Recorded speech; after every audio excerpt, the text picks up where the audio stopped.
Bienvenue à ce 5e épisode de la tisane des mamans. Petite présentation pour ceux qui découvrent la tisane des mamans ce soir. Juste que je me représente un petit peu. Donc, je suis Élodie Bourdol, je suis thérapeute énergéticienne et j'accompagne les mamans qui sont déboussolées à se reconnecter à leur boussole intérieure. Donc, on est à la 5e déjà émission de la tisane des mamans. La tisane des mamans, pourquoi ? Parce que, et pourquoi le mercredi ?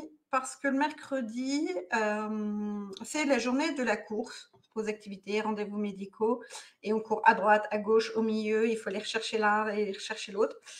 Et du coup, le soir, on est un peu claqué, et l'objectif, c'est de justement se poser avec une tisane ou quelque chose qui vous fait du bien, un chocolat chaud, de nous écouter et puis de poser toutes vos questions. N'hésitez pas surtout à poser vos commentaires. Bonsoir Aurore. N'hésitez pas à poser vos commentaires. Du coup, moi je les vois en direct et en fonction, je peux aussi les passer en direct. Et pour ce soir, j'invite du coup Nathalie. Hop! Salut Nathalie. Bonsoir. Comment vas-tu? Désolée. Salut Guillaume, merci de passer. Du coup, ce soir, donc, on accueille Nathalie Morand qui va se présenter et on va parler des émotions. Un peu, beaucoup, passionnément. À la folie et peut-être pas du tout. Voilà. Du coup, Nat, je vais te laisser déjà te présenter, nous présenter ton parcours perso, pro, ce que tu as envie de partager avec nous, et puis de savoir qui c'est que tu accompagnes et pourquoi du coup. D'accord. Eh ben, merci pour l'invitation, Élodie. Je suis Nathalie Morand, c'est indiqué en bas de votre écran ici. Voilà, tac. J'ai 48 ans. Je suis thérapeute, j'accompagne dans l'agglomération grenobloise en visio et à Aix-les-Bains tout type de personnes. La thérapie que je pratique, c'est de la thérapie émotionnelle, familiale et transgénérationnelle et le décodage biologique des maladies, c'est-à-dire comprendre le sens de sa maladie, aller voir quel est le conflit émotionnel qui est caché derrière et travailler à la libération des émotions et des ressentis négatifs. Voilà. Et j'ai 2 chats et un grand garçon, qui a 22 ans maintenant. Donc, maman un jour, maman pour toujours, mais du coup, il s'est envolé du nid. Il a pris ses ailes et il fait son chemin. Et donc, du coup, je pense que dans ta clientèle, tu vois aussi des mamans, des couples, et justement, en termes de gestion émotionnelle de personnes qui sont déconnectées d'elles-mêmes, quel conseil tu pourrais leur donner pour qu'elles aillent se reconnecter finalement à elles-mêmes quand tu les vois du coup? Alors, j'ai énormément de personnes qui viennent en consultation et qui ont des difficultés à justement se connecter à leurs émotions et à leurs ressentis. Pourquoi ? Parce que le cerveau, et s'ils viennent me voir, c'est pas par hasard, c'est que le cerveau est très bien connecté et trop connecté, il prend énormément de place. Donc, ce qui a été mon cas pendant de nombreuses années, et même encore quelques fois, j'ai des sursauts comme ça, des rechutes. Donc, ça prend du temps. Quand on est très dans son cerveau, très dans la course de la vie, les activités, gérer plein de choses, vouloir contrôler, être dans la recherche de la perfection, d'être la maman parfaite. Et bien du coup, c'est petit à petit qu'on apprend à ressentir. Donc ça fait parfois peur, mais c'est très libérateur. Mais du coup, est-ce que tu pourrais nous expliquer ce que finalement, parce qu'on en parle beaucoup de ce mot émotion, de traverser les émotions, mais finalement, c'est quoi une émotion ? Alors, à la base, c'est un signal. C'est un signal que le corps nous indique, enfin notre cerveau, qui traite l'information. Il y en a 4 principales. c'est la joie, la peur, la colère. Et j'en loupe toujours une, mais c'est pas bien grave, c'est que c'est un sens que je la loupe maintenant. Je note. Et pour moi, gérer ses émotions, c'est vraiment un mot qui n'est pas approprié. La gestion, ça m'énerve parce que la gestion, c'est le cerveau. Et en fait, une émotion, on a juste à se rendre compte qu'elle émerge et juste la traverser, juste faire l'expérience de la ressentir, sans jugement et vraiment avec beaucoup de douceur pour soi, parce que si la colère est là, c'est qu'elle a un sens. Et c'est plutôt plus intéressant d'aller chercher le sens que de se mettre en colère. Elle a une raison d'exister, cette émotion et ce ressenti physique. Et donc, explorer tiens, si j'ai cette émotion qui me traverse, très souvent, c'est pas une émotion qui est liée à ce que je vis à l'instant T, mais c'est plutôt une émotion qui est liée à quelque chose qu'on a déjà vécu d'une précédente expérience, qui nous fait penser à ce qu'on vit maintenant, qui fait qu'en fait, parfois, on a des réactions et des émotions très disproportionnées par rapport à l'événement qui se présente à nous. Est-ce que j'ai été claire? Oh, moi, tu as été claire. Super. J'en profite, je fais un coucou à Sonia qui passe aussi par là, Passe par là. de nos jours. Et du coup, quand tu parles de traverser l'émotion et d'accepter de ressentir, ce qui est clairement, tu l'as dit, et moi je suis pareil que toi de ce côté-là, qui est clairement pas quelque chose d'évident en fait, de dire, non, ça s'apprend. C'est ça. En fait, on est d'accord pour ressentir de la joie, du bonheur, de l'amour. Par contre, la colère et la tristesse. Alors, je vais mettre un petit bémol à ce que tu dis, Élodie, parce qu'il y a certaines personnes qui ont du mal à ressentir l'amour. Il y a des gens qui ont des difficultés à accueillir la joie. Il y a donc même les émotions qui sont dites positives, et c'est vraiment juste un adjectif pour les un peu catégoriser. Même les émotions positives peuvent être ressenties comme négatives. Ne pas s'autoriser à ressentir de la joie, ne pas s'autoriser à ressentir de l'amour. Si par le passé, vos parents, parce que très souvent, on apprend de ce que nos parents nous en ont montré, si les émotions n'avaient aucune place et qu'on n'avait ni l'autorisation d'être triste, très souvent pour les garçons, ni l'autorisation d'être joyeux parce qu'on ne voyait pas un contexte familial très sympathique, et que la seule chose qu'on voyait, c'était la colère, par exemple, eh bien, il y a des émotions qu'on aura plus de facilité à contacter. Moi, mon émotion préférée, c'est la colère. Je sais, mais magnifiquement, me mettre en colère. J'étais, par le passé, dans le milieu professionnel, parce que j'ai une autre vie professionnelle, j'étais un dragon. Mais parce qu'on me demandait d'être un dragon. Et j'avais appris à être un dragon. J'étais un super dragon. Et à un moment donné, je me suis rendu compte à quel point c'était inutile, énergivore pour moi, énergivore pour les autres. J'ai dit, tiens, je vais peut-être me pencher sur la question de pourquoi je suis tout le temps en colère. Beaucoup plus intéressant.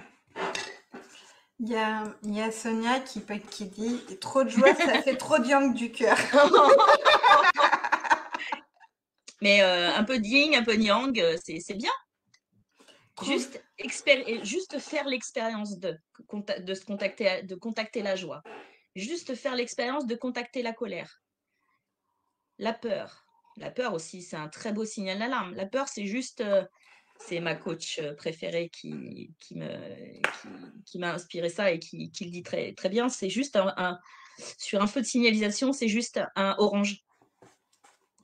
Mais ce orange, en fait, on peut... Bon, pas pour le code de la route, hein, mais dans la vie, on peut. On peut choisir on peut voir que c'est orange. Blim, le cerveau reptilien nous dit attention, danger. Tac. Mais je vais pas me faire bouffer par un dinosaure. Ça va pas. Il n'y a pas péril en la demeure. J'ai pas de risque mortel à y aller. Eh ben, je peux oser y aller. Par exemple, un exemple très, très concret. Élodie Bourdol, que vous voyez à votre gauche ou à votre droite, suivant là où elle s'est placée, eh bien, elle m'a proposé de participer à cette tisane des mamans. Et j'ai vu un feu orange. Et je suis là avec vous. Oui, allez, un orange avec du vert dedans, allez. Ouais. C'était le côté fun qui m'a attirée, moi. C'est facile de me proposer des trucs, des Il y a, projets, des machins. Hello il Edith, il y a Edith qui passe nous faire un coucou c'est aussi. gentil. Donc voilà, la peur, c'est juste notre cerveau reptilien qui va qui va potentiellement vouloir mobiliser des énergies pour nous aider à nous secourir. Mais en fait, on n'en a pas besoin. On n'est plus à l'ère de la préhistoire avec des dinosaures et d'autres méchants bébés qui vont nous bouffer. Et donc, on peut choisir d'y aller sans avoir à contacter nos hormones et la dopamine et toutes ces hormones qui sont néfastes maintenant parce qu'on n'en a plus besoin dans notre système corporel pour agir. Je passe un coucou aussi à Blandine À Blandine. qui passe nous voir, qui a démarré la semaine dernière avec Cindy. Et du coup, moi, il y a une expression que j'ai eu beaucoup de mal à comprendre. J'ai pu mettre du sens il n'y a pas si longtemps que ça. C'est qu'est-ce qu'on entend par accepter de traverser son émotion? Parce que, en fait, tu vois, on te dit, et on le dit régulièrement en consultation, traverser votre émotion. Ouais, mais en fait, l'émotion, elle ne va pas me traverser, tu vois, c'est pas un fantôme. Coucou, je te traverse. Ah, bonjour, au revoir, merci. À la prochaine, on se reverra certainement. À la prochaine. Qu'est-ce que traverser une émotion? Enfin, qu'est-ce que ressentir l'émotion? C'est de voir qu'elle émerge. C'est d'en prendre la mesure, l'ampleur, de voir d'où elle peut venir et qu'est-ce qui, au fond, quel est le besoin qu'on n'a pas satisfait. Parce qu'une émotion qui émerge, c'est un besoin qui n'est pas satisfait, une frustration. Ou quelque chose qui a besoin de s'échapper. C'est juste une énergie qui vient. Et la traverser, c'est faire ce processus-là. Tiens, elle émerge. L'observer, sans la juger. Et puis, regarder ce qui se passe. Est-ce que l'intensité augmente? Est-ce qu'elle diminue? Est-ce qu'il y a des moments où c'est plus fort? Ou est-ce que c'est la durée? Et juste observer. Observer. Si on a envie de crier, on peut crier. Moi, ma colère, je continue à la défouler tranquillement dans ma voiture. Quand il y a des gens qui sont très spéciaux au volant, je vais dire ça comme ça. Et donc, oui, eh ben, crier, ça permet aussi de traverser sa colère. Et une fois qu'on a crié, en fait, je me rends compte que c'est fini. Je l'ai traversé. Donc, c'est un exemple comme un autre, mais voilà, la joie, eh bien, c'est accepter toutes les facettes de la joie. C'est la vie, c'est ressentir physiquement la joie, les frissons qu'on peut avoir sur les bras, le sourire, la respiration qui s'élargit, tout ce qui peut pétiller à l'intérieur. Voilà, l'énergie qui monte, la sensation de c'est chouette, c'est doux, c'est beau, c'est génial, c'est magique. Dites-nous en commentaire où vous en êtes, vous, par rapport à cette fameuse traversée des émotions, plutôt que gestion des émotions, du coup. Dites-nous en commentaire où vous en êtes et comment vous viviez ça, en fait, au quotidien. Et dans les personnes que tu reçois, Ouais. dans ce que moi j'ai déjà pu aussi observer, c'est que quand on est déjà à gérer ses propres émotions, à accepter de traverser ses propres émotions, c'est pas si évident. Et quand on est dans un cadre familial et qu'il faut gérer les émotions du conjoint, oui, pas gérer, c'est pas le bon terme, gérer, mais il y a aussi les émotions du conjoint, il y a les émotions des enfants qui viennent se greffer. Et Très comment, bien. tu vois, dans ce Tetris émotionnel, chacun arrive à... Ah, tiens, il y a une belle question là qui arrive. Il est donc préférable de l'expliquer plutôt que de la contenir. Alors, Blandine, oui, mais la manière de l'exprimer est beaucoup plus intéressante et c'est plutôt ça qui a à regarder, c'est comment j'exprime mon émotion. Et là, il y en a un super outil à disposition qui est assez simple, c'est la communication non violente. C'est j'exprime un besoin j'exprime ce que je ressens parce qu'il y a un besoin qui n'a pas été satisfait et je fais une demande claire à l'autre. Donc, il faut creuser un peu quel est le besoin. Oui, vas-y, Élodie. Ce que je voulais juste préciser sur la CNV, c'est qu'il faut bien c'est se mettre en place du jeu. Ça veut dire c'est jamais le tu. Voilà, pas le tu, je ressens ça. Voilà. Et bien contextualiser, voilà. C'est quand il s'est passé ça, moi j'ai ressenti ça, j'ai ressenti ça. J'ai eu la sensation que mon besoin de tranquillité, par exemple, n'a pas été respecté. Et je te demande à l'avenir, voilà, de faire ça, ça, ça. Donc, il faut quand même être bien conscient de ce dont on a besoin. Parce que, comme je dis souvent, à demande floue, connerie précise. Mais c'est pas toujours évident de savoir, quelle est l'émotion qui vient nous taquiner, parce que des fois, il y a un petit mix des deux, où il y a la face, moi, ce que j'appelle le dessus de l'iceberg. Ouais. La face émergée de l'iceberg, alors qu'en fait, derrière, il y a une autre émotion plus lourde. Mais en fait, on s'en fout, c'est ce qu'on a ressenti en fait à l'instant T. Alors là, Élodie, je vais me permettre juste de nuancer. Tu dis l'iceberg. Ah, je subis mes émotions. C'est très énergivore de subir ces émotions. Très, très énergivore. Parce que du coup, c'est de l'énergie qui est chez vous et en fait, vous ne savez pas comment les accueillir. Enfin, si vous les subissez, c'est que forcément, ça a une connotation négative. Et que du coup, en fait, ça vous demande énormément d'énergie et que vous vous sentez sans doute submergé par tout ça.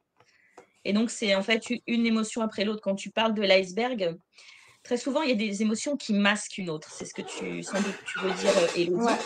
Par exemple, je suis en colère, mais en fait, au fond, je suis triste. Et là, en fait, ce qu'il faut regarder, c'est vraiment les deux émotions. Et regarder vraiment quel est le besoin non satisfait. Donc, à la fois, ça me met en colère, parce que c'est la xème fois que je le répète et que je l'ai sans doute mal dit, parce que je ne connaissais pas encore les super principes de la CNV. Ça m'est arrivé très souvent. Moi, le tu qui tue, je l'ai employé à toutes les sauces. Et à un moment donné, je me suis dit, bon, dans cette situation-là, ça se passe mal. Dans cette situation-là, ça se passe mal. Et dans celle-ci, ça se passe mal. Quel est le point commun? C'est toi. Eh oui. Donc, quand il y a un dénominateur commun, je pense que le dénominateur commun peut aussi regarder ce qui se passe en lui et qui fait que ses relations sont dysfonctionnelles. Mais la CNV, c'est vrai qu'il faut arriver à prendre du recul sur. Bien sûr. Et ça, c'est. Mais c'est un apprentissage. Ouais. Communiquer, c'est un apprentissage. Être en relation avec les autres, c'est un apprentissage.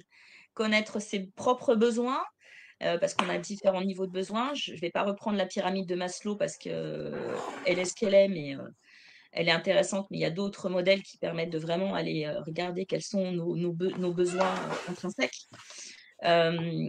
C'est comme la communication dans un couple. En général, c'est ce que je travaille dans le couple.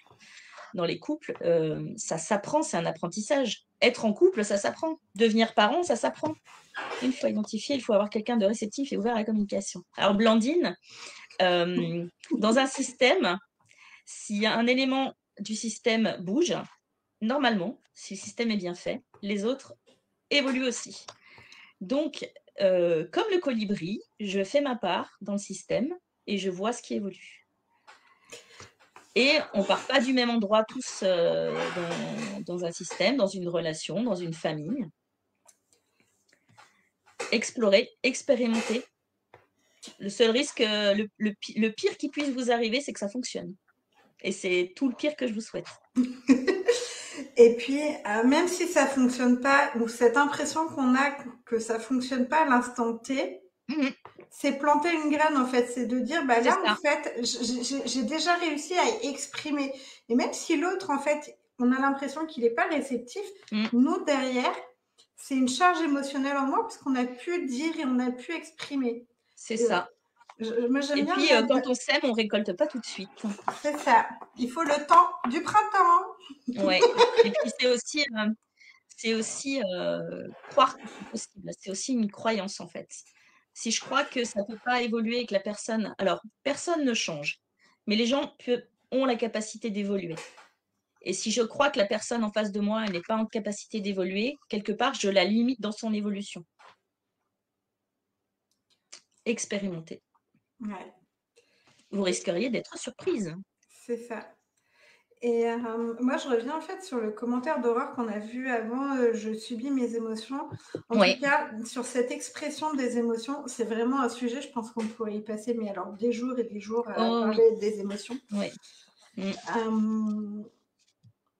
Moi, ce que j'ai tendance à dire, et j'aime beaucoup cet adage-là, c'est tout ce qui n'est pas, tout ce qui Ne n'est pas s'exprime pas. dit s'imprime.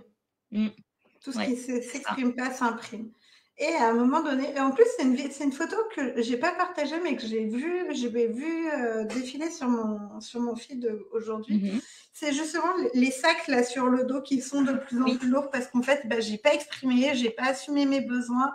Et du coup, bah, en fait, à un moment donné, il me faut une canne et un déambulateur pour avancer parce que tout ce que je porte sur le dos, en termes émotionnels, de mes histoires aussi, et ben, j'arrive plus à avancer aussi. Alors, je suis en totale empathie avec c'est Aurore qui disait ça tout à l'heure, je subis mes émotions. Ouais. Ça a été une période de ma vie aussi, où j'ai subi vraiment mes émotions. Oui, oui, Aurore, c'est vous. Non, j'ai eu une longue période dans ma vie où vraiment j'ai subi mes émotions parce que j'arrivais pas à... C'était trop. C'était trop pour moi. Il y avait tellement de choses qui arrivaient tout en même temps, tout d'un coup, avec énormément d'intensité. Quand c'est comme ça, c'est pas pour prêcher pour ma paroisse, mais ce qui est important en tant qu'adulte, c'est de reconnaître qu'on a besoin d'aide. C'est ça. En tout cas, moi, je trouve, enfin, pour l'avoir expérimenté moi-même avant de devenir thérapeute, je trouve que c'est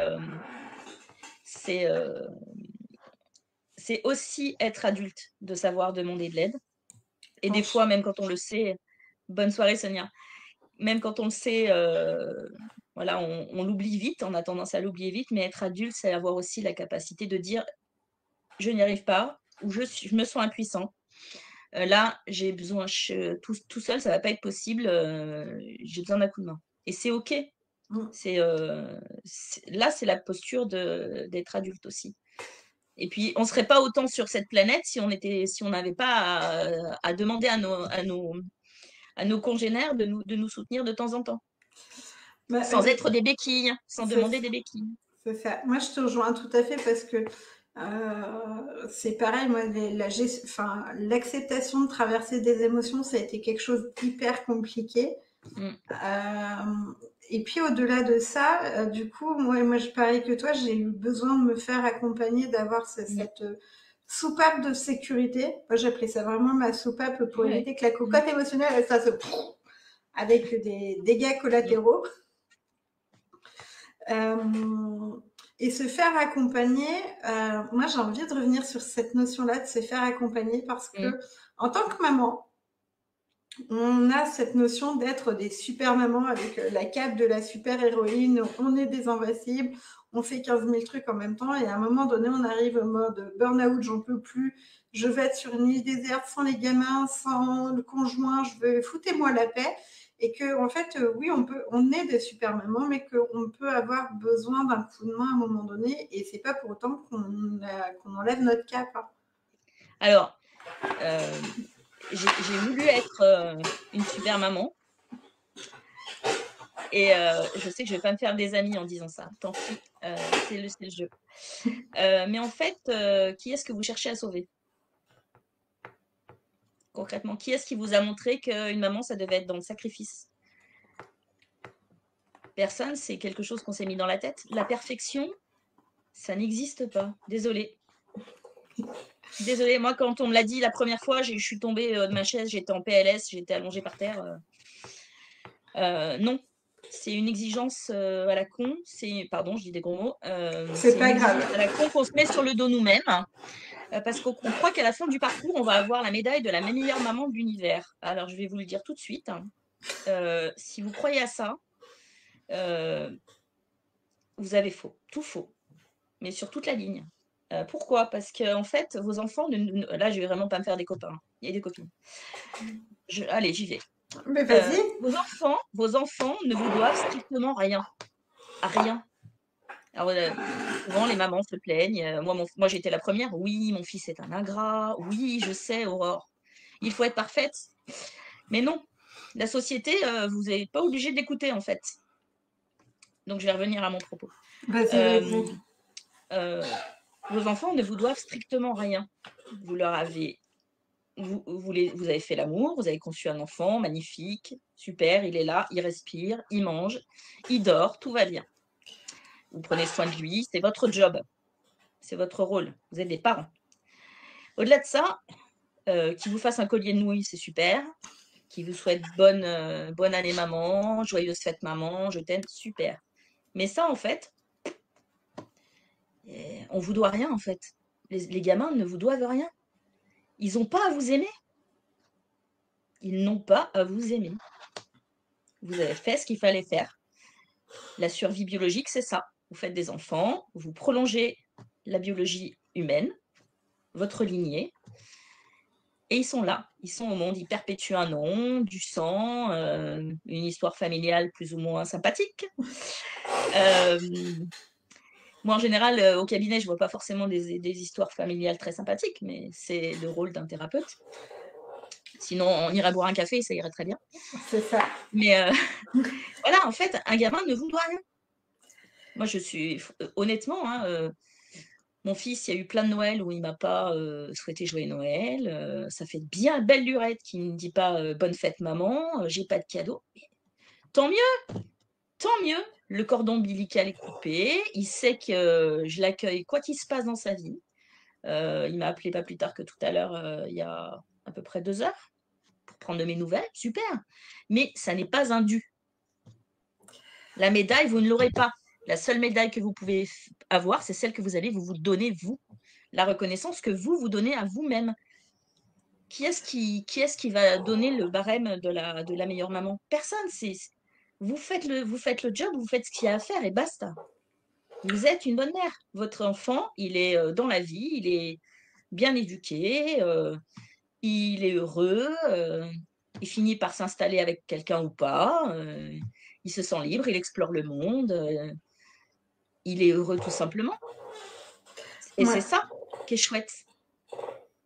Quoi qu'il fasse, et quoi qu'il se passe, c'est votre fils, c'est votre fille, et vous l'aimez. C'est ça l'amour inconditionnel d'une maman. Ce qui est important dans ce que tu dis, c'est l'amour qu'on est capable de se donner à soi-même et le regard qu'on Mmh, est capable de se donner à soi-même ouais, par rapport à notre enfant. Et c'est quelque chose que je pense qu'on oublie parce que en effet, il y a ce côté sacrificiel et on va y revenir. Aurore, j'ai mmh, pas oublié ton commentaire, mais parce qu'on va y revenir sur la suite. ouais, mmh, Et c'est tout à fait ça en fait. Blandine, c'est exactement ça, c'est accompagner son enfant vers c'est ça, l'autonomie. Et c'est ça, Blandine. voilà. L'autonomie, Mais bravo. l'autonomie physique, parce que souvent on voit que ce côté un peu physique et matériel, mais c'est aussi l'accompagner vers cette autonomie émotionnelle. Oui, et c'est son autonomie dans la vie au global. C'est Qu'il ça. soit capable de faire ses propres choix, de se tromper et de réessayer, notre propre droit à l'erreur qu'on ne s'autorise pas. Parce que oui, même une maman, elle a le droit de se planter et de recommencer. Et puis, Voilà, et de dire j'ai merdé, être honnête avec son gamin et dire oui, bah là j'ai merdé, et pas demander pardon. Hyper important. du Juste dire coup, j'ai foiré, je vais faire autrement. ouais. Mais ça, c'est pas. Alors, ça commence à se faire de se dire, Mmh. ok, moi j'ai merdé à ce moment-là et j'ai peut-être déconné. Et j'avais aussi ma cocotte émotionnelle. Moi, j'aime bien la cocotte. Euh, j'avais ma cocotte émotionnelle Mmh. qui était pleine. Moi, c'est aussi l'intérêt de la tisane des mamans, c'est que je vois beaucoup de programmes d'accompagnement Mmh. autour des enfants, de la gestion des émotions des enfants ou quoi que ce soit. Mmh. Par contre, c'est aussi apprendre du coup à co-gérer, à accepter les émotions qu'on traverse. Et ça, dans le cadre familial, pas de Mmh. demander pourquoi quoi, Aurore. J'ai pas de Pourquoi, Aurore? pourquoi Mmh. pourquoi pas demander pardon. D'accord. Ah, J'avais Parce que le pardon, c'est comme si, Aurore, je vais me permettre de te tutoyer, si tu veux bien. C'est comme si, donc on t'a fait une crasse et tu vas pardonner. C'est comme si tu prenais une éponge mouillée et que tu effaces le tableau sur lequel on a inscrit ce qui s'est mal passé pour toi. C'est comme si ça n'avait jamais existé. Que la personne, que la personne reconnaisse que ça s'est mal passé, c'est plus intéressant. Qu'elle comprenne que tu en as souffert, c'est intéressant. Le pardon, ça, en thérapie, c'est la chose la plus bloquante dans la thérapie. C'est comme si, en fait, ce que tu avais vécu de douloureux, de violent, de dégueulasse, n'avait jamais existé. Et c'est typiquement judéo-chrétien, hein, dans la Bible, pardonne-nous nos offenses. Non, c'est dans Notre Père, c'est ça? Notre père, Pardonne-nous ouais. nos offenses comme nous pardonnons à ceux qui nous ont offensés. Voilà. Et surtout que sur les principes éducatifs, et moi je l'ai vu Oui. parce que j'ai bossé aussi dans une autre vie, j'étais animatrice et encore, Mmh. même l'année dernière à cette époque-là, ouais, février, j'y étais encore, on demande aux enfants de se dire pardon à l'autre dans les Mmh. cours de récré, dans le centre de loisirs, bah, t'as dit un truc de méchant, ouais, pardon, mais en fait, tu sens qu'il n'y a même pas la volonté, en fait, L'intention. l'intention, en fait, c'est ouais, bah, pardon, Ouais. écoute, on me demande de te Pour le moi, dire, ça mais serait je pense plus. pas. Ouais.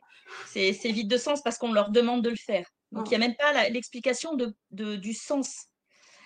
Ce qui serait plus pertinent, selon moi, ça serait de faire comprendre en quoi ça a pu blesser l'autre. Et du coup, on retourne dans la communication non violente. Et de, de leur apprendre à dire, je te prie d'accepter mes excuses. Je te prie d'accepter mes excuses. hum. Voilà. On n'en est pas On a là, le quoi. droit de dire désolé, je suis désolée, j'ai merdé, j'aurais pas dû. Et il y a Blandine qui disait, je suis ok, personne n'est parfait, on se trompe et on Ouais, recommence et on fait au mieux comme on peut. bien sûr. C'est tout à fait ça, hein. On n'est Mm, pas parfaite et je pense que c'est aussi un des objectifs de cette tisane des mamans c'est un message qui sera redit, je pense, toutes les semaines ouais. avec toutes les thérapeutes que je vais avoir. Mais clairement, on n'est pas Mm, parfaite en fait. Et c'est vraiment un truc qu'il faut qu'on se mette dans la tête. Et je vais, mm, en fait, ce côté mère parfaite, mère sacrificielle, parce que mm. mine de rien, on se le traîne dans notre Ah, histoire. tu veux que je t'explique pourquoi on se le traîne? Eh ben, écoute, vas-y. Parce que Ok. j'allais lancer le truc, mais vas-y, vas-y. Euh, donc les mères, jusqu'à il y a encore pas si longtemps, hein, étaient des mères au foyer. Et il n'y a rien de mal et il n'y a rien de péjoratif là-dedans. Seulement, elles l'étaient toutes. Les femmes qui ont commencé à être mères et qui ont commencé à bosser, qu'est-ce qu'on leur a mis dans la tête? Vous abandonnez vos enfants. Et d'ailleurs, dans les années 70, 60-70, il y avait encore des maris qui refusaient que leurs femmes aillent bosser. Je rappelle que le compte séparé, le droit au travail pour la femme, c'est pas si loin que ça. Et j'ai plus la date, C'est pas mais voilà, après-guerre. c'est. Alors en fait, les femmes ont 14-18 Après la travaillé dans pire. les usines à la place des hommes, C'est déjà. ça. En 39-45, c'était pareil, hein. Mais C'était. en fait, quand la guerre a été finie, il a fallu repeupler la France. Et en fait, elles ont bossé en prenant soin de leurs enfants. Et à un moment donné, elles ont dû retourner. Ce qu'on leur a demandé, c'est de retourner dans le foyer et redevenir des mères à la maison. Et du coup, il y a eu un moment dans les générations où il y avait à la fois des femmes qui avaient connu des périodes où elles ont été mères au foyer et d'autres qui étaient, par exemple, leurs filles qui ont commencé à bosser tout en ayant des enfants. Et il faut voir la culpabilisation qu'il y a eu, qui a été faite de mère en fille presque, hein, parce que, eh bien, peut-être que les mamans auraient bien aimé aller bosser et être autonomes et indépendantes et avoir un compte séparé, tout ça. Mais en fait, elles n'ont pas pu. C'était une question d'histoire, de période dans l'histoire. Et du coup, finalement, il y a eu un affrontement quelque part des femmes là-dessus.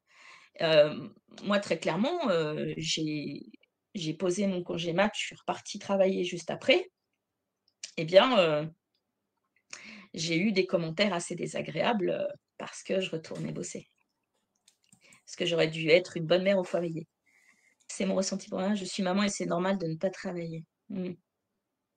Alors, c'est pas que tu vas pas te faire des copines, hein. Personnellement, je suis maman et c'est normal de ne pas travailler. C'est ta croyance, Aurore, et elle est tout à fait entendable. Il y a pas de jugement là-dedans, mais c'est juste pour rappeler le contexte historique où, en fait, à un moment donné, il y a eu un peu, des préjugés sur, une femme qui va travailler plutôt que de s'occuper de ses gamins. Mmh.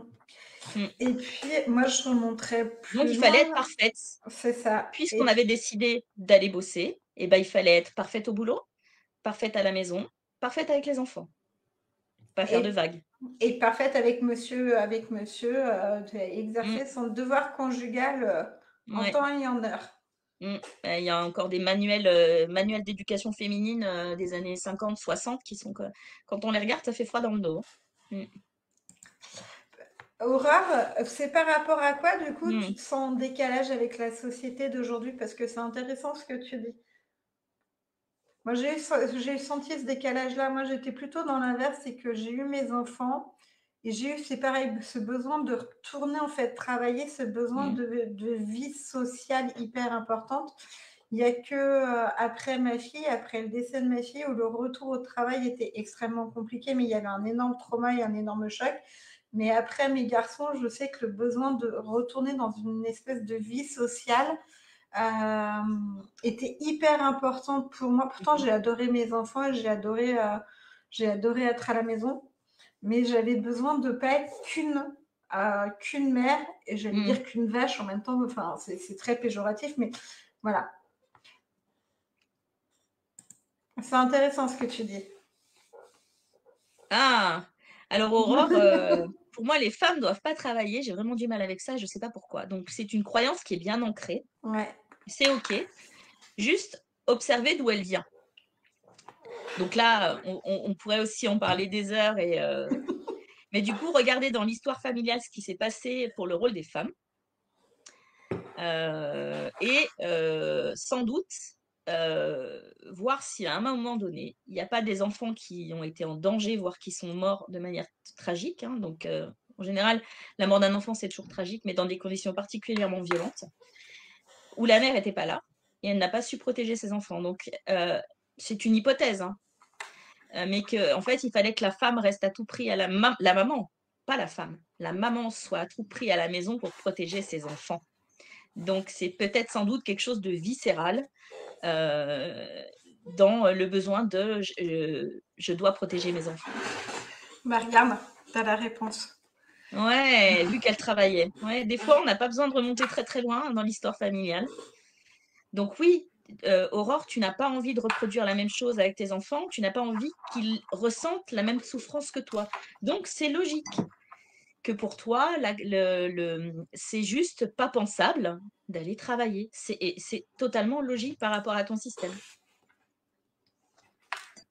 Et du coup, tu vois, j'ai Blandine qui répondait à ce que je disais, où moi Mm, j'ai eu ce besoin-là de retrouver une vie sociale.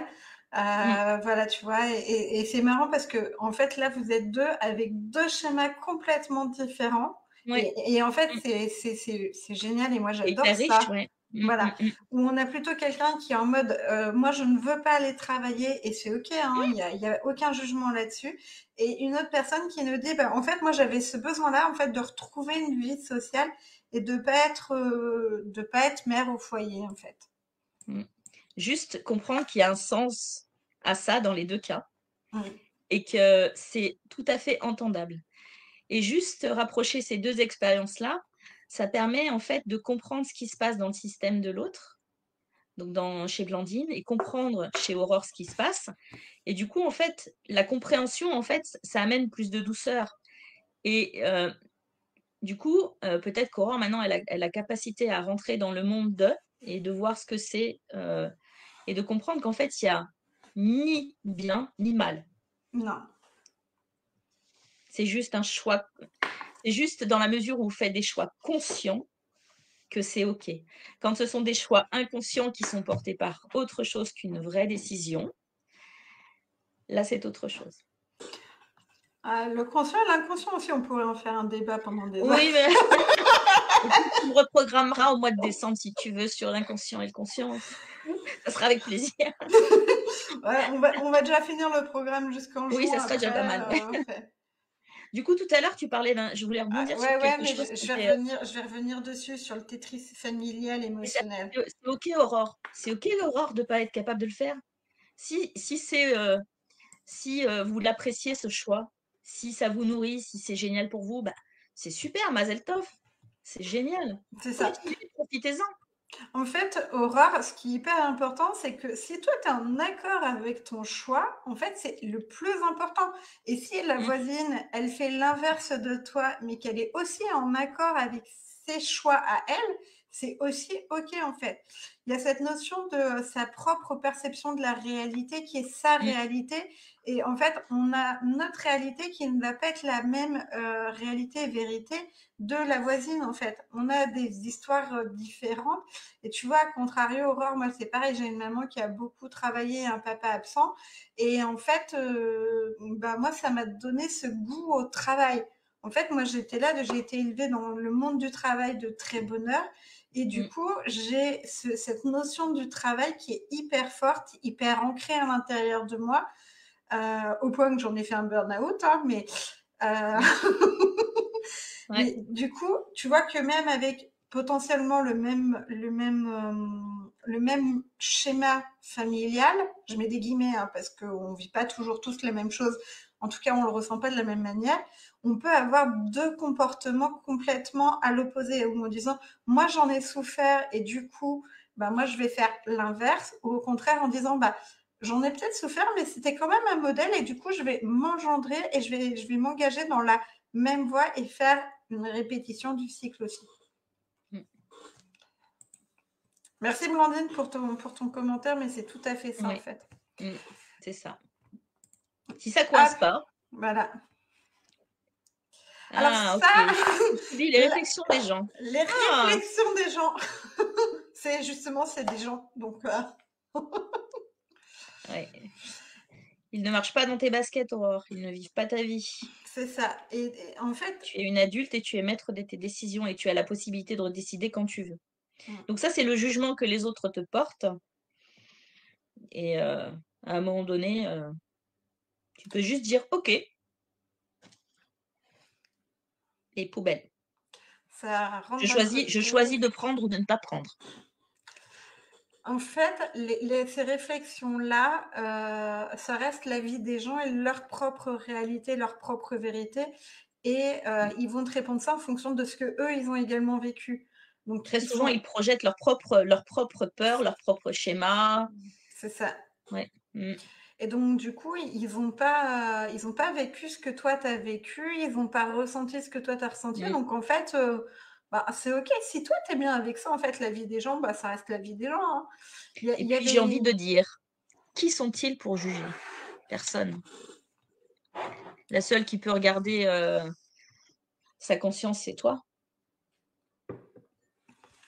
Si tu les écoutes, tu leur laisses quelque part le pouvoir. C'est un peu dommage. Bon, on joue à Tetris. On joue à Tetris. Au Tetris émotionnel familial. Tu veux revenir là-dessus. Alors, tu en as reparlé tout à l'heure, du coup. Ouais. Où on parlait de sa propre traversée émotionnelle qui peut être quelque chose de compliqué. Et derrière, quand tu rajoutes un conjoint, quand tu rajoutes des enfants, je vais pas parler de neuroatypie pour l'instant parce que c'est encore un truc à part et c'est encore un cas bien à part. Quoique, c'est vrai que des fois, de trouver la place ou cet espace où je peux exprimer mes émotions, ça peut être aussi un peu en mode, j'allais dire casse-gueule, tu vois. C'est-à-dire? Eh bien, ça veut dire qu'à un moment donné, par exemple, moi, je ressens une émotion. Donc, ça peut être de la colère et de la tristesse. On va parler de la colère. J'aime bien aussi la colère, moi. Et cette colère-là. Et puis, du coup, il y a le conjoint qui va potentiellement récupérer ma colère ou les enfants, tu vois, les fins de journée parce que, Mmh. voilà, bon, on en a tous un peu ras-le-bol, les fins de journée peuvent être compliquées. Et du coup, c'est d'arriver à prendre soit du recul, soit, voilà, que chacun puisse avoir sa place pour comprendre l'émotion de l'autre. Mmh. C'est pour ça que je te parle de Tetris, tu vois, mes mains, Ouais, elles jouent à ouais. Tetris. Ah, mais je le non, moi, je le vois pas comme ça. C'est le jeu de je balance, mon singe sur l'épaule de l'autre et en fait, je suis responsable de la manière dont je ressens les choses et les situations, les événements. D'accord? Mais l'autre n'est pas responsable de ça. Si je suis pas claire avec, moi-même, je peux pas être claire avec l'autre et si je ne sais pas comment exprimer et ressentir et traverser mes émotions, je peux pas, en tant que parent, être modélisant pour mes enfants. C'est-à-dire leur apprendre le langage de l'émotion et et aussi qu'il y ait de la place pour l'exprimer. Si je ne me la laisse pas pour moi, si je ne leur montre pas que oui, c'est OK d'être en colère, bon, sauf à balancer des chaises, hein, là, c'est autre chose. Sauf à taper les gens, là, c'est interdit. Il y a certaines interdictions quand même, hein. D'accord? La colère, c'est pas la violence. Je tiens à le souligner. Du coup, non, en fait, j'ai pas à balancer ma colère comme ça, qui est sur mon épaule là, le petit singe, vers l'autre. C'est pas l'objectif, c'est pas l'objectif du jeu. Ouais. Moi, du coup, ce qui, on parlait de ne pas être adapté à la société. Moi, j'ai l'impression d'être, tu vois, Mmh. dans cette génération d'entre-deux où Mmh. la génération juste avant nous, non pas forcément, on était aussi sur des émotions contenues, de pas exprimer ses émotions. Pas Toi, ressentir. non pas La ressentir, génération d'avant, il fallait travailler. voilà. Mais du coup, on s'autorisait pas à montrer ses émotions, on s'autorisait Pas pas le à temps, les, fallait bosser. voilà, pas les exprimer. Et nous, on est dans cette génération-là où on est un peu aussi à la découverte des émotions et de remettre du Mmh. sens. C'est une expression que j'utilise beaucoup en ce moment, remettre du sens. Mais remettre du sens sur ah tiens là j'ai Ouais. un truc là, qu'est-ce que c'est ou quoi que ce soit. Et du coup, on doit apprendre, j'allais dire, apprendre nous à ressentir nos propres émotions et arriver à Mmh. transmettre ça aussi à nos enfants. Ouais. Et Mmh. c'est vraiment, on est vraiment cette génération, j'allais dire charnière. En tout cas, c'est pour nous, enfin, moi en tant que parent, euh, j'ai eu un fils et je lui ai montré que c'était OK pour un garçon de pleurer, d'être triste, d'être en colère. Euh, et aussi, du coup, pouvoir explorer d'autres choses comme la joie. Eh oui, le rire, l'humour, la saveur de la vie. Mm. Mm. Mais c'est vrai que ça reste encore à cette connotation de je suis un homme, je n'ai pas le droit de pleurer. Je suis fort, donc je n'ai pas le droit Mm. de pleurer. Et c'est En assez fait, ancré. ouais. C'est ancré parce que l'homme devait être fort à l'époque. Je reviens souvent à l'époque des dinosaures, parce que je trouve ça rigolo. Euh, L'homme devait être fort et protéger le foyer et ramener de quoi manger. Eh bien, on a fait les grottes préhistoriques, la Lascaux et Mhm. tout, cet été. Ouais.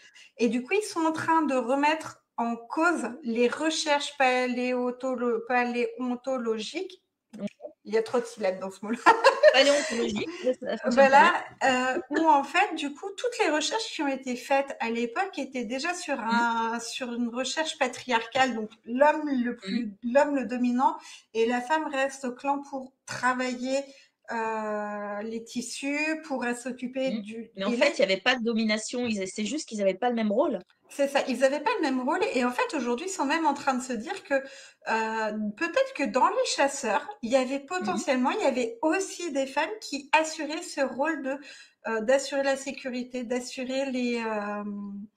d'assurer en fait la survie du clan et que Mhm. c'était pas un rôle exclusif réservé aux Bah, hommes. mais les femmes allaient à la cueillette aussi. Mais on parle de la cueillette, on Mmh, ne parle pas de la chasse. La chasse réservée plutôt aux hommes. mmh, Il y avait déjà cette séparation-là et en fait, ouais, ce qui est mmh. dit dans ces recherches, c'est que, on a émis des hypothèses avec les connaissances de l'époque et ces connaissances de l'époque, heu Désormais, les femmes sont fortes. Oui, parce que nous, on sait où est le rayon fromage, on sait où il est le rayon fruits et légumes, on sait où il est le steak haché, 5% de matière grasse. on sait où est le rayon des petits princes aussi. Chut, on dit pas où il est. Mais c'est vrai, enfin, en tout cas, il y a du coup ce côté de remettre en cause la place de la femme dans ces sociétés préhistoriques, où Mmh. justement, en fait, comme on était sur la femme est une personne faible et l'homme est une personne forte, aujourd'hui, on est en train de se dire, ben, peut-être que la femme, elle n'avait pas que ce rôle-là de rester au sein du clan ou de faire que de la cueillette. Il y a vraiment ce côté En de fait, là, ouais. Là, égalitaire homme-femme. la confusion, là, c'est de croire que parce qu'elle assurait la nourriture, prendre soin de l'enfant et qu'elle était au foyer, elle n'était pas quelqu'un de fort, en fait. C'est ça. C'est juste qu'ils avaient des rôles différents. Il y en avait pas un qui était supérieur à l'autre. Pour la survie de l'enfant, les deux étaient nécessaires. Tandis qu'aujourd'hui, en même temps, ton commentaire, Blandine, m'a fait rire, mais en même temps, aujourd'hui, les femmes, oui, sont fortes puisqu'elles sont capables de ramener à manger sans la présence de l'homme.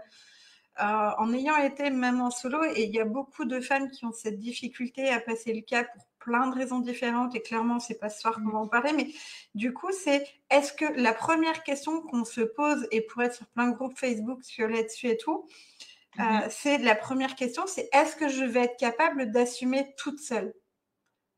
C'est Bah, c'est vraiment légitime ça. comme Ah, question, c'est ah plutôt oui, intelligent de ah poser. oui, mais c'est très intelligent. Mmh. J'ai pas dit le contraire, me fais pas dire ce Ouais. que j'ai pas dit. Mais du coup, c'est vraiment ce côté de est-ce que je vais être capable d'assumer le rôle du père? Alors, ça Mmh. dépend le mode de Ah garde, là là, hein. j'adore. Ça Oula. dépend le mode du garde, ça dépend le mode de garde. Mais Ouais. selon certaines histoires, il y a quand même ce côté je dois assumer les deux rôles en même temps. Non. Blandine, c'est la grande question. Eh ben moi, je vais te répondre, Blandine. Tu vas enfin tout savoir. Moi, j'ai été maman solo dès 1 an et demi de mon fils jusqu'à ce qu'il parte de la maison. Donc, le mode de garde, c'était un week-end sur 2 pour le père et la moitié des vacances. Donc, j'ai bien expérimenté ce que c'était une maman solo. Et ma croyance, c'était pour être une maman parfaite, il faut que j'assume les deux rôles. Eh bien, la réponse est non.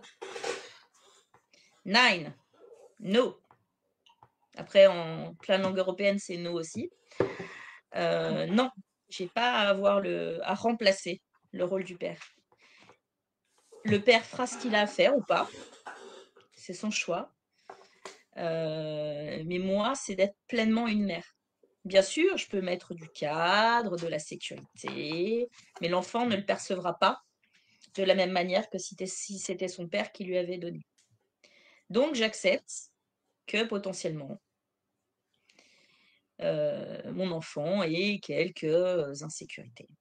Mais on en a tous. Et jusqu'ici, l'espèce humaine a survécu. Parce que des gens morts à la guerre avec des femmes qui se retrouvaient avec 6 ou 7 mouflés, il y en avait plein. Et les gens se sont construits. Avec des choses en moins, des choses différentes. Faites confiance à la vie. Il y aura d'autres personnes qui incarneront une figure masculine pour votre enfant. Ça peut être un instituteur, un ami. Faites confiance à la vie. Et du coup, pour rebondir Parce que un du coup, peu, c'est juste se mettre encore plus de pression qu'on en a déjà. ouais. Et du coup, j'en viens à la question suivante. On va parler Ouais. de charge mentale. Ah, Tu sais, la j'aime. fameuse charge Ouais, mentale ouais. féminine. Oui, oui, j'étais bien chargée. Ouais, bah, j'ai J'étais bien chargé, chargée. j'ai chargé la mule aussi. Ouais, charger la mule, ouais. Le bourricot, c'est le jeu du bourricot, là où il y a truc qu'on met sur l'âne et puis après, ça se casse la gueule. C'est ça. Ouais. Je vois bien le concept. Ouais. Alors, qu'est-ce que tu veux dire pour la charge mentale? Qu'est-ce que Et tu veux du qu'est-ce coup, qui se passe? toi, t'en penses quoi? Parce que souvent, quand on parle de charge mentale, même si Ouais. je vais nuancer, hein, je vais pas Mmh. caractériser, c'est pas toutes les familles comme ça ou quoi que ce soit, mais Mmh. dans les études qui sont encore menées actuellement, on parle beaucoup que les femmes ont une charge Mmh. mentale plus importante que les hommes. Parce qu'elles veulent pas laisser la place à l'homme. Lâchez-vous la grappe, mesdames. Arrêtez de croire que c'est à vous de tout faire dans la famille. Arrêtez de croire ça. Un homme sait remplir un lave-vaisselle. Un homme sait remplir un frigo. Même s'ils savent pas où est le rayon petit prince. Arrêtez de croire que vous avez tout apporté. C'est quelque part, si vous ne laissez pas la place, il est hors de question qu'ils la prennent. Hein. C'est vachement confortable pour un homme. Hein. Enfin, franchement, Lâcher le voilà. contrôle. Ouais. Et du coup, La perfection. ouais. Et du coup, on a beaucoup parlé des émotions. Oui. Ce qui est très bien, c'était le sujet du ce soir. Ouf. Ah, c'est le sujet que j'ai découvert ce matin. Impeccable. Un homme sait mais ne veut pas faire. Alors, Oh, Blandine. Un homme sait mais ne veut pas faire. Ça veut probablement dire, Blandine, que vous n'avez pas exprimé votre besoin avec les bons mots pour qu'ils l'entendent. Blandine, tu te lâches plus ce soir qu'il n'y a pas Cindy que la semaine dernière. Hein. T'étais calme la semaine dernière. Justement, voilà. Oui. Puis là, il y a une notion de contrôle aussi. Hein. Il veut pas faire. Après, moi, je l'ai vécu, j'ai changé d'homme. Alors, voilà. Il y a aussi accepter le fait qu'il fera jamais comme vous, et il faut accepter que ça soit pas aussi bien fait que vous auriez voulu. Et ça, parce que si il fait mais que vous dites ah mais non c'est pas bien fait comme il faut et patati t'as rangé les tomates pas au bon endroit machin, mais qu'est-ce qu'il va faire? C'est comme nous hein, si à l'inverse si on nous disait ça on lâcherait l'affaire, on se dirait allez hop. Apparemment puisque je fais pas bien autant ne rien faire. Je dois sans doute parler une langue différente. Mais du coup, apprendre à communiquer dans son couple, c'est un vrai exercice, c'est super. C'est une belle expérimentation. Moi, je sais que en parlant de ça et en parlant de contrôle, il a Ouais. compris, il a compris. Hein. Mais en fait, moi, c'était pareil, c'était sur accrocher le linge. En fait, je suis Mmh. psychorigide dessus, donc en fait, Bah, les choses doivent être à leur place. Et si, et si c'est bah pas à voilà. leur place, et bah du coup, je râle en disant non. Alors maintenant, j'accepte un peu plus qu'il accroche le linge. Si je suis pas à la maison, il peut l'accrocher. Par contre, si je suis à la maison, c'est moi qui ai l'accroché. Donc, mission pour la fois suivante, tu regardes même pas le linge. Ah, j'avoue qu'il y a un petit côté perfectionniste. Bah oui. Si Blandine, je vous dis que le placard il doit être rangé comme ci comme ça et qu'à chaque fois que je vous demande de le ranger et que vous le faites pas comme je veux et que je repasse derrière vous, à votre avis, c'est chiant ou pas? Moi, ça me serait super pénible en fait. L'inspecteur des travaux finis, ça a bien 2 minutes en fait. Hein. En plus, voilà, moi, moi je suis dans l'autre camp. J'ai pas de charge mentale car je fais toute seule et pour tout le monde. Ah, et c'est une décision ou c'est parce que ou c'est parce que vous voulez être que tout soit tout parfait? Aurore? Ouais. Est-ce que Ouais, justement, enfin, est-ce que c'est un choix que tu veuilles tout faire en fait, Aurore, ouais. ou est-ce que c'est quelque chose qui finalement s'est ancré dans ton couple et dans cette dynamique familiale Mmh, et que du coup, c'est quelque chose qui s'est ancré, mmh, ouais. Si c'est une ouais, habitude qui s'est prise, ouais. Un choix part pour moi. OK. Donc je suppose que tu le vis bien, Aurore. c'est ça. Et peut-être que quand tu es fatiguée, tu peux redécider aussi et demander de l'aide. Tu as le droit d'être fatiguée. Et tu as le droit de demander de l'aide. Chez toi, ça n'est pas un hôtel-restaurant 4 étoiles. Et puis, ce que moi je trouvais important, mais après c'est dans mon principe à Ouais. moi et dans mon mode de fonctionnement, c'est que justement, alors plus moi, mes garçons, moi ils grandissent, Mmh. c'est de leur donner des rôles supplémentaires pour moi me décharger de dire voilà. Mais là, ce qui Bah aussi, le complique, cadeau que tu leur fais, c'est de leur apprendre à se débrouiller seuls, à être autonome, à devenir c'est ça. autonome dans les tâches du quotidien, apprendre à se faire à manger, savoir faire tourner une machine. Au contraire, c'est leur donner des outils. Mm. Oui, mais non, j'ai beaucoup de temps de pause pour moi quand même. Ok, super. Si c'est bien Mais tu peux vécu, aussi voilà. profiter dans tes temps de pause Aurore pour faire des choses qui te font kiffer la vie. C'est ça. Écouter de la musique, bouquiner, danser dans ton salon, faire une activité, écrire, dessiner, Sortir. Et sortir, ouais. Mm. du coup, on a beaucoup parlé de cette traversée émotionnelle et de cette Mm. ouais, traversée émotionnelle. La gestion, elle me gonfle. Voilà, tu vois. Yes, j'y suis arrivée. Une de convaincue, plus que Non, 66 millions. je suis convaincue. Oh 68? non. Je sais plus, j'ai arrêté de compter. Ouais, mais t'as bien raison. Qu'est-ce que, du coup, quels peuvent être les impacts pour Mhm. du long terme, moyen, même long terme, pour une personne qui... Alors attends, il y a Aurore qui répond. Je leur montre pour leur avenir, mais ne leur impose aucune Mm. charge. C'est un mode de Ok. fonctionnement et si c'est Mm. OK pour toi, il n'y a aucun souci là-dessus, Aurore. Mm. Ouais. Si la personne, elle accepte de traverser de plus en plus facilement la Mm. traversée de toutes ses émotions, quels peuvent être Ouais. les impacts ou plutôt les bénéfices à long terme pour elle et pour du coup son environnement proche, sa famille et même, j'allais dire même plus loin peut-être dans son réseau, dans sa... Mm. Alors, petit 1, la cocotte ne risque pas d'exploser. Puisque tu aimes la cocotte. Donc voilà. Euh, En fait, plus vous allez contenir vos émotions, plus il risque d'avoir des maladies qui s'installent. Se faire un ulcère à l'estomac, de l'eczéma à tout va. J'en ai beaucoup au cabinet d'eczéma. Euh, Péter un câble, donc faire un burn-out, parce que là, la cocotte est pleine. Ça implose, ça explose, bref. Voilà. De l'épuisement, parce que c'est toujours de l'énergie qui est à l'intérieur de vous et qui ne trouve pas de porte de sortie. Donc de l'épuisement, parce que vous essayez de contenir cette émotion. Et contenir, c'est une action. Et donc, vous y passez une énergie folle. La dépression, bien qu'il y ait plusieurs formes de dépression, mais la dépression peut s'installer aussi. Euh, Qu'est-ce qu'on peut avoir? Se désociabiliser, parce qu'on est en décalage, on se décale totalement de ce qui peut se passer avec les autres, se sentir incompris. Donc plutôt des choses négatives qui vont en fait,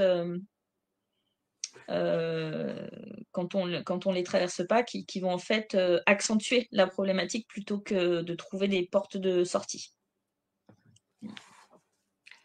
Donc ça, c'est Mm. plutôt pas les Et alors bénéfices. après, la Voilà, génération des conflits, ça fait 20 fois que je te le dis, tu m'écoutes jamais. c'est ça.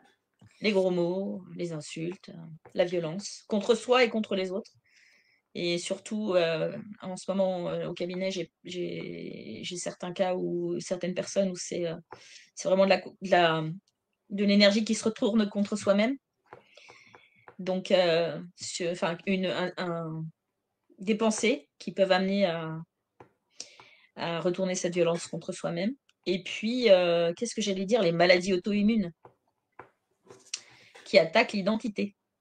Donc, notre système immunitaire, il nous dit: ah, tu veux pas m'écouter? Eh ben, je me retourne contre toi. Et c'est jamais agréable. Là, tu vois, j'ai Blandine ouais, qui Team parle de... burnout, et ouais, le burnout, ouais, a explosé à force de contenir, entre autres, ouais, bien sûr. Mm, ouais. C'est de la souffrance qu'on accumule et quand on sait plus quand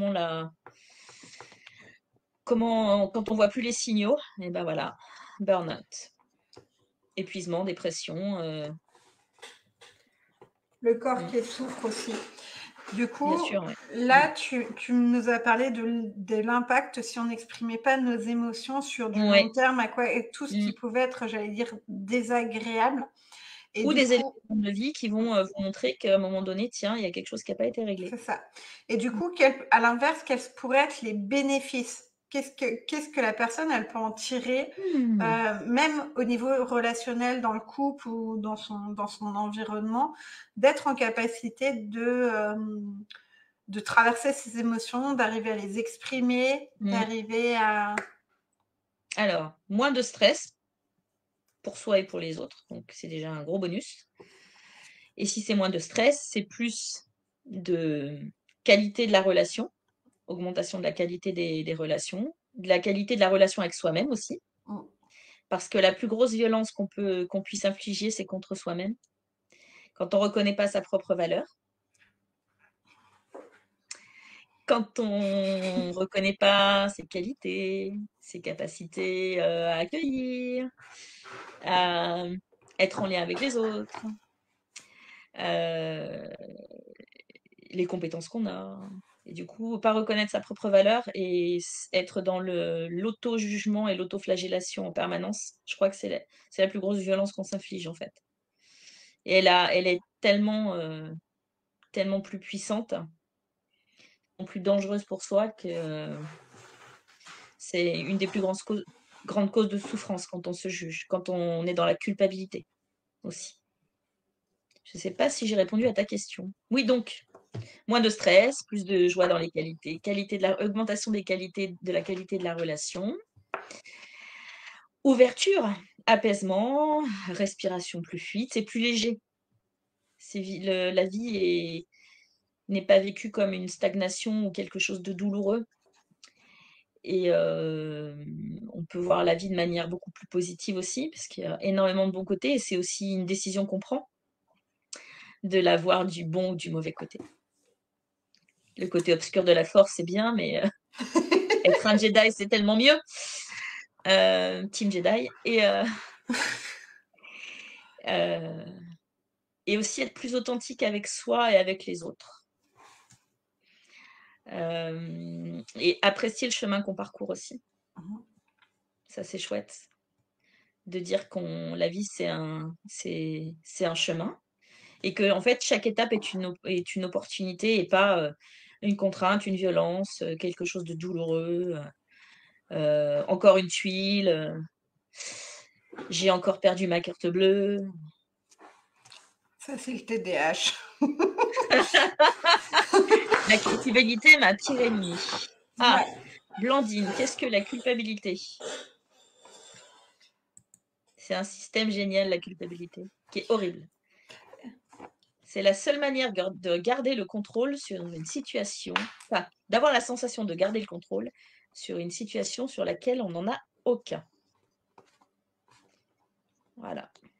C'est une tentative de maîtriser un truc qui est tellement incontrôlable qu'en fait, on ne peut pas le contrôler. En fait.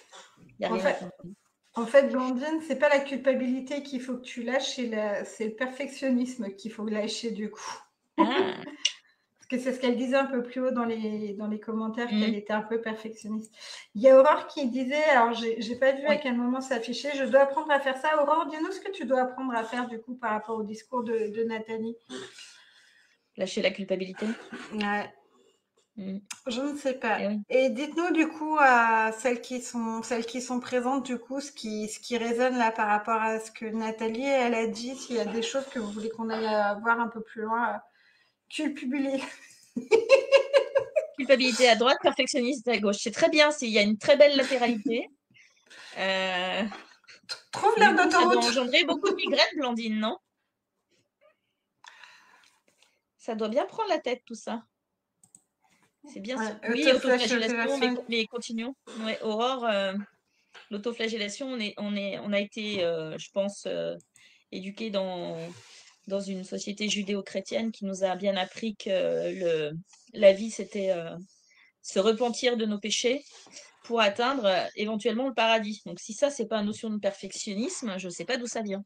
Avec un Dieu qui est très dans la puissance et on doit être dans la rédemption permanente et dans l'autoflagellation, bien sûr. On n'a que ça à faire. Mais il y a un film sur ça que j'aime beaucoup. Ouais. C'est le Da Vinci Code. Oui. Parce que du coup, tu as justement un représentant de l'Église qui va commettre des actions négatives, hein, puisqu'il va commettre des meurtres, il va être dans la violence et tout, et qui va être sur l'autoflagellation en permanence. Ouais, tout à fait. Bah oui, pour se repentir de ses péchés. Voilà. Bien sûr. Et tu vois, il y a Blandine qui te répondait par rapport aux migraines tous les jours. Ah! Bah, j'ai souffert de migraines pendant de mes 14 ans à mes 18 ans et de mes 36 à mes 45 ans. Donc c'est déjà pas mal. Avec au maximum 2 crises par semaine, donc invalidantes avec des phases de récupération où j'ai cru que j'allais mourir et limite j'aurais souhaité en finir, que ça se termine. Mais c'est possible de s'en sortir sans médicaments. Mhm. Ouais. Eh oui, Et là, il y a Aurore, et j'aime beaucoup ce commentaire parce que je sais que tu vas rebondir, et pourtant, je ne suis pas plus croyante que ça. ouais. Alors Aurore, bien sûr, vous n'êtes pas plus croyante que ça. Je suis pas plus croyante non plus, hein. Le- la religion chrétienne, j'en suis sortie. Pour autant, peut-être que vous avez été baptisé et peut-être que vos parents vous ont fait baptiser à l'église. Ils se sont mariés peut-être à l'église.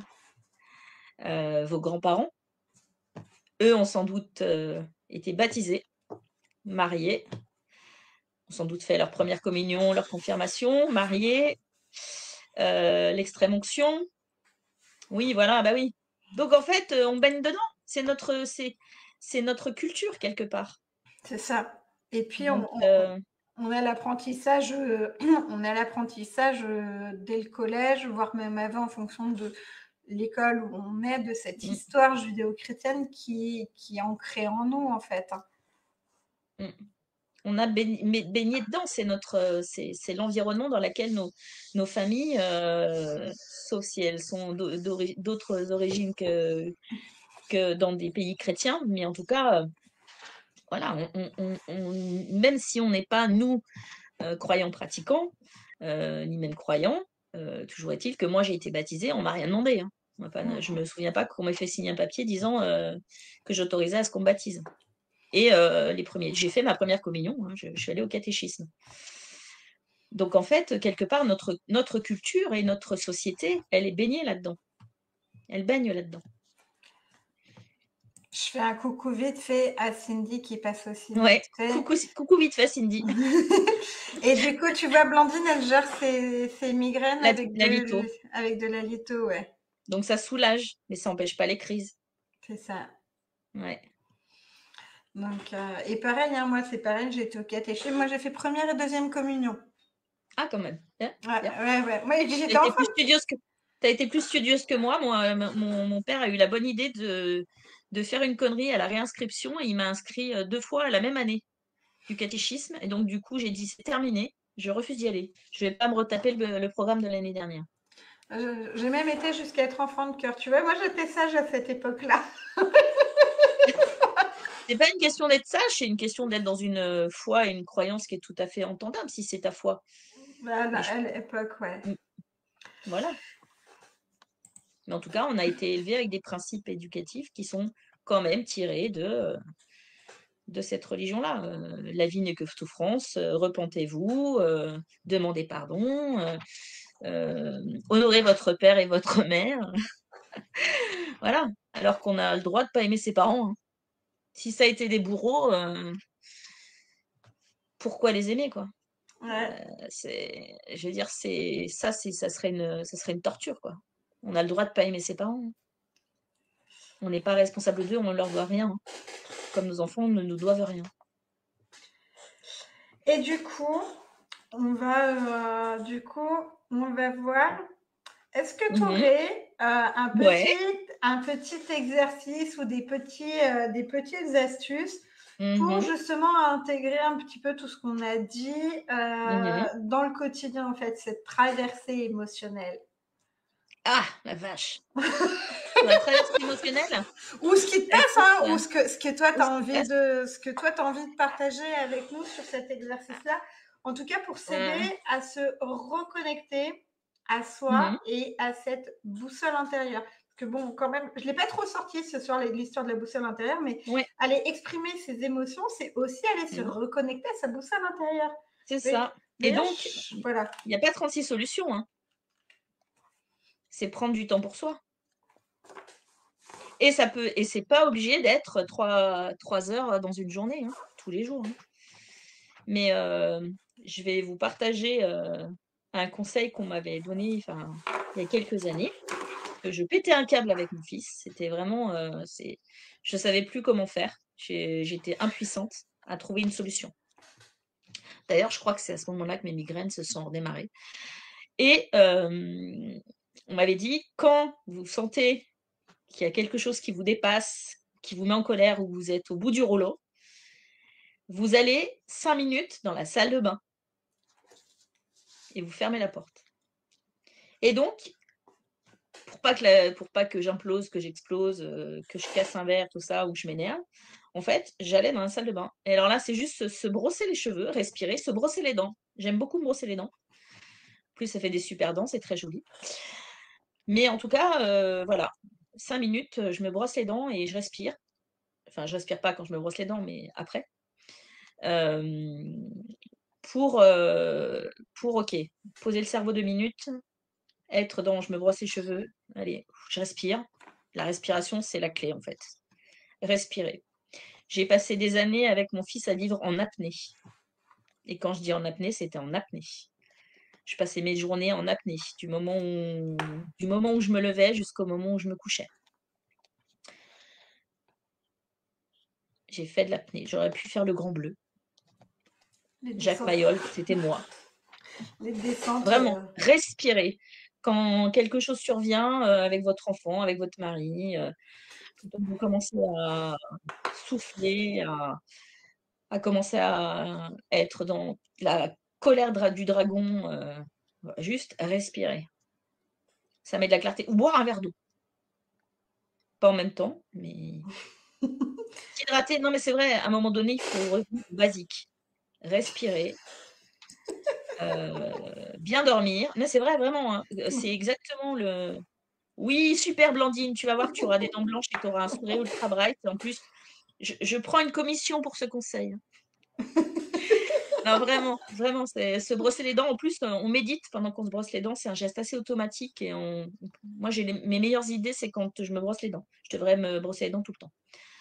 Mais voilà, il y a plein de petites astuces. Mais juste quand on est vraiment au bout du rouleau, c'est accepter qu'on est impuissante et qu'on n'arrive pas à trouver de solution. Et donc, demander de l'aide et faire une vraie demande. Ouais. Petit 2, revenir au basique. Manger, boire de l'eau, dormir. Manger, boire de l'eau, dormir, respirer. Manger, boire de l'eau, dormir, respirer. Voilà. Vraiment, mais c'est vrai, mais un selfie à chaque brossage de dents, vendu, Blandine. Nous allons faire un selfie challenge. J'adhère. Je dis oui. C'est un oui. Et j'en profite, je fais un petit coucou à Sabine qui Coucou passe Sabine. aussi. Du coup, ouais, mais ouais.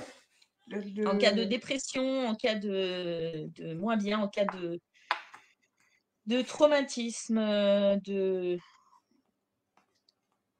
choc, de coups de moins bien, de burn-out, les basiques. Ouais. Et en cas de stress aussi, enfin n'importe, voilà, quelque chose qui dysfonctionne, on revient au basique. Et ça fonctionne très bien. Donc, Avant de mettre d'autres choses en place. Ouais. Mm. Du coup, les filles, vous êtes encore quelques-unes à être présentes. Est-ce que vous avez d'autres questions avant qu'on clôture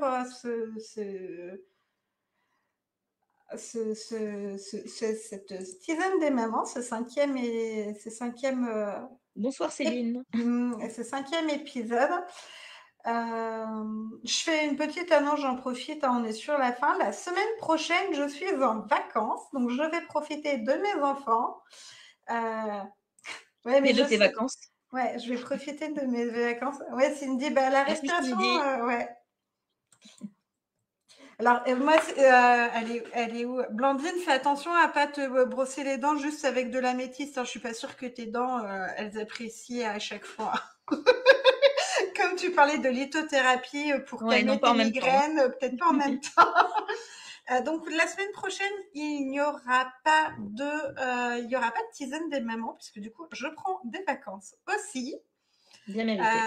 Voilà, bien mérité. Et puis du coup, je vous retrouve dans 15 jours et on va monter un petit peu sur la gamme d'âge puisqu'on va pouvoir parler aussi des adolescents. Ouh, Donc, ouais, sacré programme. c'est ça. Moi, j'y rentre dans l'adolescence. Au secours. Ah, l'arrivée des hormones, un Moi, gros chamboulement. c'est Mmh. surtout l'arrivée de je sais tout, je connais tout, j'ai tout vu à 12 ans. Donc Ouais. voilà, en tout cas, un énorme merci. Tu es aussi dans l'adolescence. Non, Ah, non, bonne chance! ouais. Non, je la garde au poignet. Ouais, enfin, des fois. Bon, très bien, Voilà. En tout cas, Nathalie, un énorme merci d'être venue ce soir et de ce moment de papotage. avec plaisir. Et puis, ben, du coup, je te dis à bientôt.